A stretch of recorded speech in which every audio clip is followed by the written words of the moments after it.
Olá, para você que está assistindo a mais uma aula do nosso seminário de teologia, como é bom ter você aqui. Penúltima aula do nosso módulo sobre espiritualidade cristã.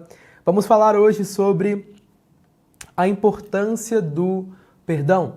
Creio que nas últimas aulas sobre espiritualidade comentamos sobre o perdão, mas não falamos tão profundamente sobre ele.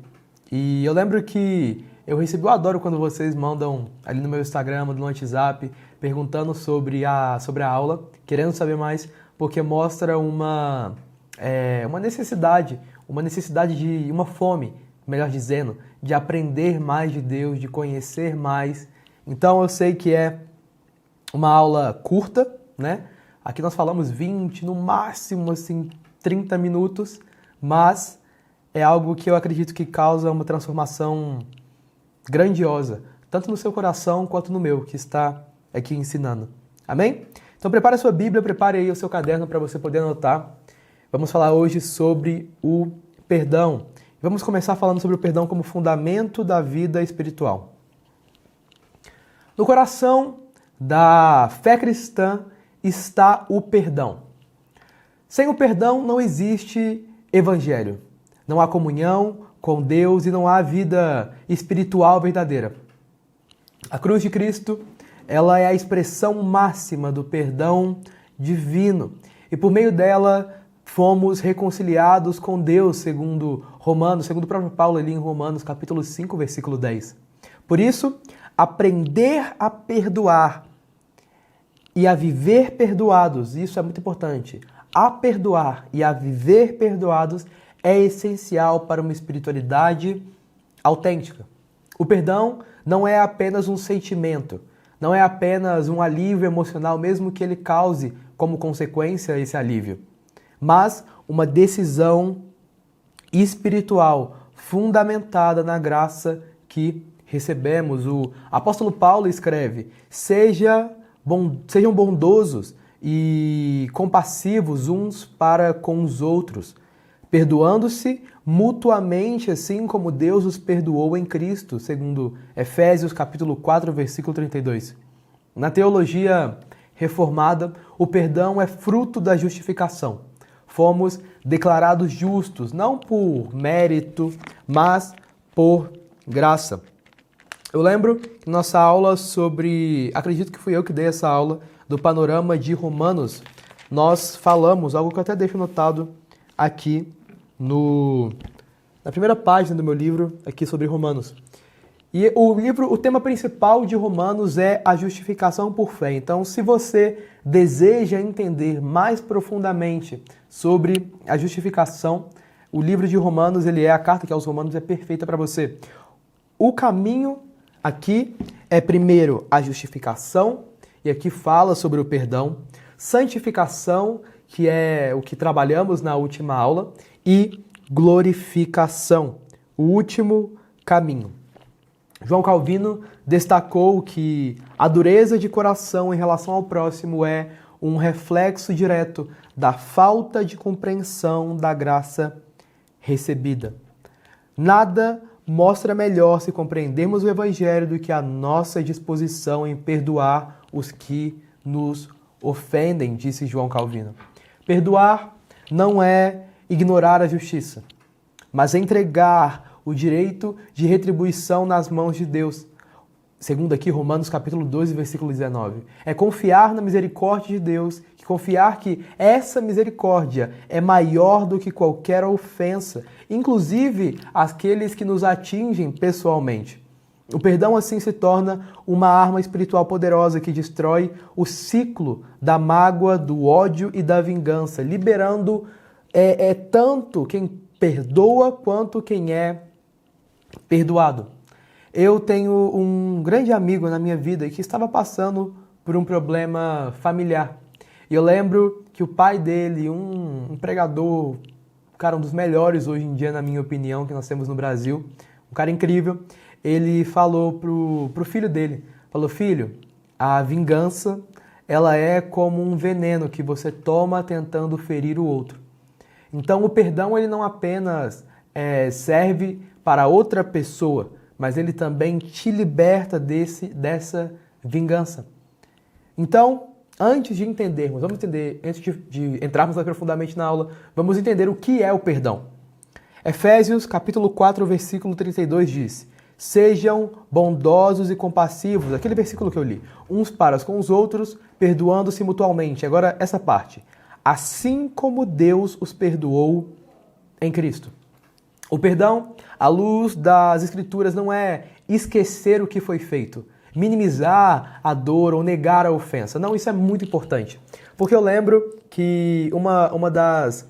Eu acho que eu esqueci de falar isso, né? Comecei falando e acho que esqueci. Mas uma das pessoas me mandou uma mensagem perguntando sobre o perdão. E eu lembro que ela falou sobre um caso pessoal dela e meio que ela estava confusa. Porque para ela, perdoar e você perdoar é você esquecer que você tem um limite. Perdoar é você ignorar os limites que você tem, talvez você ignorar o que a outra pessoa fez e continuar convivendo com aquela pessoa que te causou um mal. Mas não. Perdoar não significa minimizar a sua dor, nem ignorar os seus limites. Essa aula eu creio que vai causar uma transformação em muitas pessoas que estão assistindo. Porque talvez pessoas tenham te ferido, pessoas tenham falado coisas contra vocês, talvez pessoas próximas, seus pais, talvez irmãos, talvez amigos próximos, ou cônjuge, a namorada, não sei. Mas você precisa perdoar. Mas a questão é que perdoar não significa ignorar, não significa minimizar a sua dor. Todos nós temos limites e devemos, primeiramente, reconhecer esses limites. Então, não existe um limite para o perdão, mas existe um limite para o quanto você deve conviver com uma pessoa, por exemplo. Se uma pessoa ela te causa algo ruim, causa algo ruim na sua vida, estar perto dela causa algo ruim, não significa que você não deva perdoá-la. Você deve, mas também não significa que você deve permanecer ao lado daquela pessoa. Então, entenda, perdoar e estar ali com a pessoa, e comunhão com a pessoa, estar presente com aquela pessoa é completamente diferente. Perdoar, ele é uma liberdade ali. No contexto bíblico, a palavra usada para perdão carrega o sentido de cancelar uma dívida. Olha isso que lindo. Como o Senhor ali na parábola que perdoava ao servo com uma enorme dívida, ali no Evangelho de Mateus, no capítulo 18, isso nos lembra que perdoar é um ato de graça, não de justiça. Nós não perdoamos porque o outro merece, mas porque nós mesmos fomos perdoados por pura misericórdia. Então entenda isso. O perdão não é porque alguém merece o seu perdão, não. Olha, eu vou falar pessoalmente sobre mim. Eu não mereço o perdão de Cristo. Eu não sou digno desse perdão. Nós não somos dignos desse perdão, mas Ele nos perdoou. Então, que outra coisa poderíamos fazer senão fazer o mesmo que Ele fez a nós, perdoando? Quando nós perdoamos, nós somos mais parecidos com Ele, com o que Ele fez por nós. Eu acredito que é impossível retribuir o perdão que Ele nos concedeu, a graça que Ele nos deu, é impossível retribuir. Mas quando perdoamos, estamos um pouquinho mais próximos de ser quem Ele é. Isso é santificação. Isso aqui é o perdão. Nós nos tornamos cada vez mais parecidos com Ele.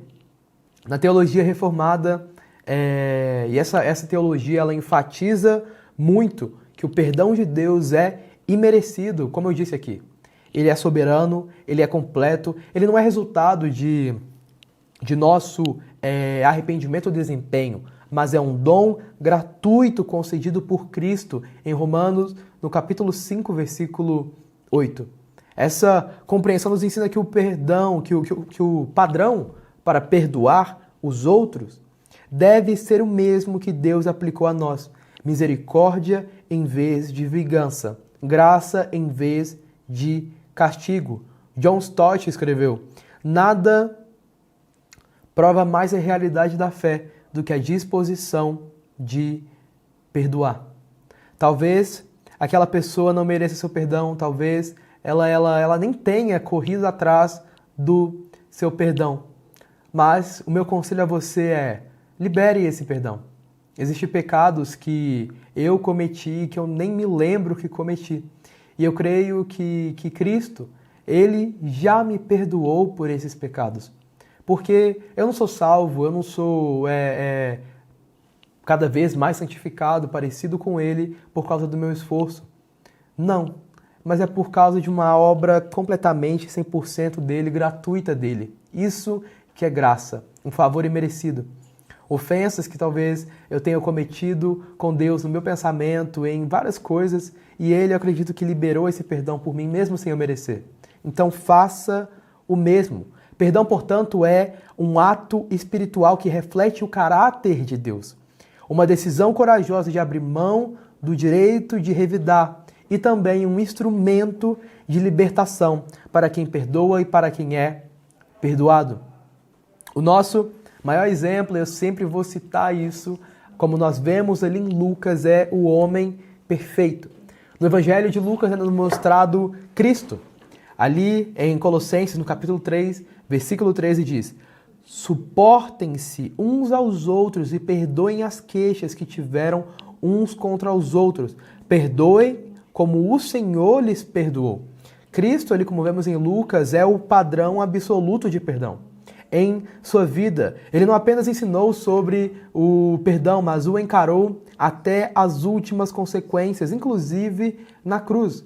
Mesmo sendo injustamente acusado, humilhado e crucificado, Jesus orou ali no Evangelho de Lucas, capítulo 23, versículo 34. Pai, perdoa-lhes, pois não sabem o que estão fazendo. Essa oração não era apenas um gesto nobre, mas era uma revelação do coração de Deus. Você percebe que aquelas pessoas estavam ali humilhando, estavam acusando, estavam xingando ali a Cristo. E mesmo antes de eles terem e perceberem aquele arrependimento e do quão errado eles estavam, mesmo antes de se arrepender, Cristo libera ali uma palavra e fala: Pai, perdoa-lhes, pois não sabem o que estão fazendo. Talvez pessoas tenham te ofendido, mas elas não sabiam o que estavam fazendo. Talvez elas achavam que estavam certas e não estavam, mas libere esse perdão. Talvez pessoas tenham te humilhado achando que na visão limitada dela era o que era correto a se fazer. E você tem acesso ao conhecimento da palavra que liberta. Então, entenda, assim como Cristo devemos perdoar. Antes mesmo, talvez, de aquela pessoa querer o nosso perdão, libere esse perdão.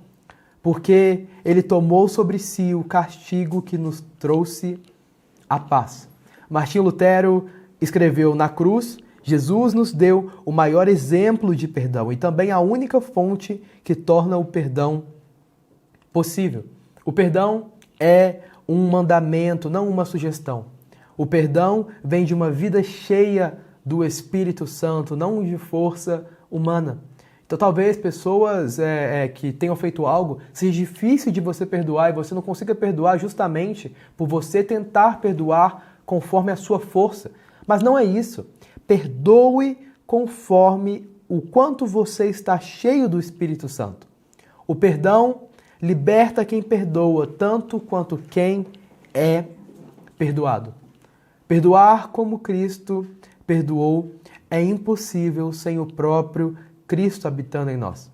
Isso é uma obra dele. Portanto, perdoar é uma forma de imitar o nosso Salvador, andar como ele andou. Aqui, quando nós perdoamos, nós proclamamos ao mundo, aos outros, que o Evangelho é real e transforma até os corações feridos. O perdão ele é mais do que uma virtude ética. Aqui eu saio de qualquer filosofia, eu saio de qualquer visão de ética que você possa aprender. Mas o perdão aqui, biblicamente, ele é um elemento essencial da vida espiritual. Perdoar é uma evidência de que compreendemos o Evangelho. Quando não perdoamos, negamos na prática a graça que dizemos ter recebido. João Calvino, como disse, é impossível conhecer verdadeiramente a misericórdia de Deus e não mostrar misericórdia ao próximo. Talvez o que te impeça de perdoar seja justamente porque você ainda não tem noção, você ainda não conhece completamente o que é a misericórdia de Deus, a obra que Ele fez ali.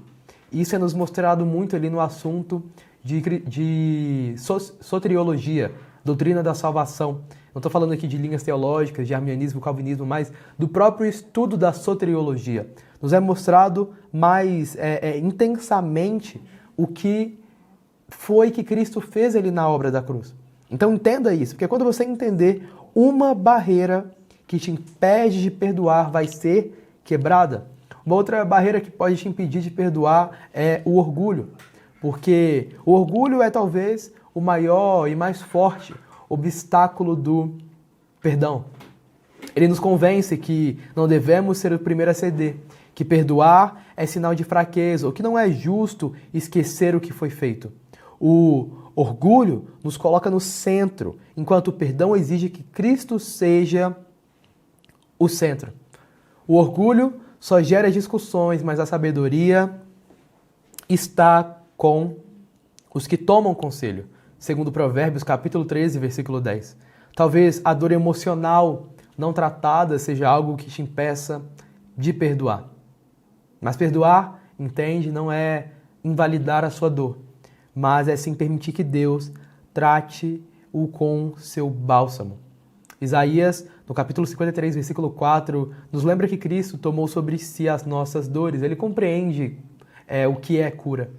Quem sabe curar melhor do que o médico dos médicos? Quem sabe? Talvez você tenha procurado tantas ajudas de tantas pessoas. E eu não estou dizendo que uma ajuda de um psicólogo não é importante. Claro que é importante, muito importante. Mas existe uma ajuda que vai maior do que qualquer esforço humano de te curar.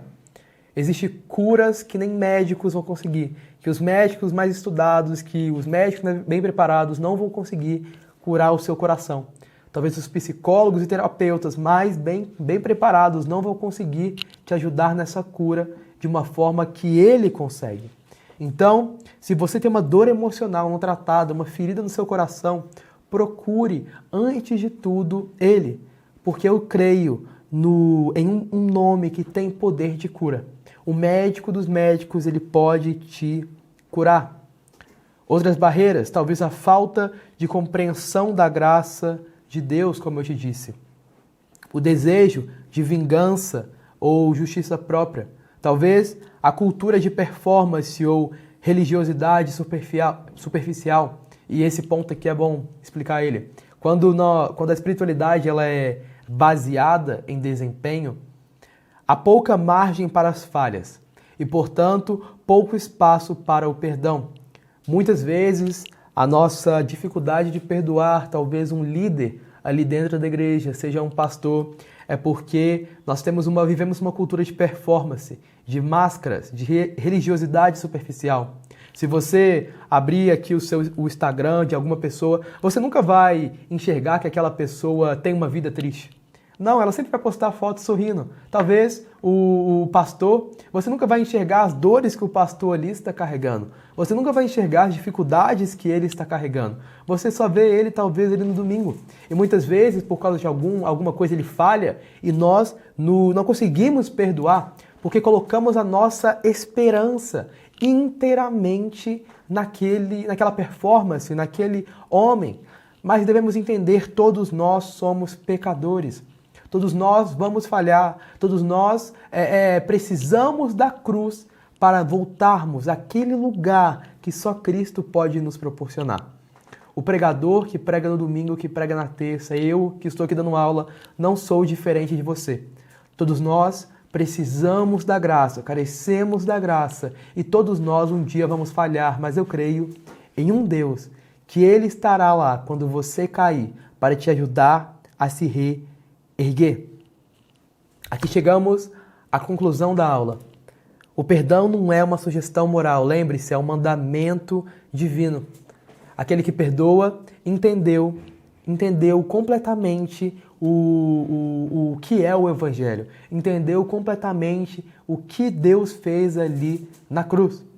Então, eu te chamo, um chamado difícil, a perdoar até aqueles que você julga que não merece. Perdoe, perdoe, libere esse perdão. E eu creio numa cura que vai se iniciar no seu coração. Amém? Chegamos aqui ao fim da nossa aula. Te aguardo na próxima aula para a nossa última aula de espiritualidade cristã. Deus abençoe a sua vida.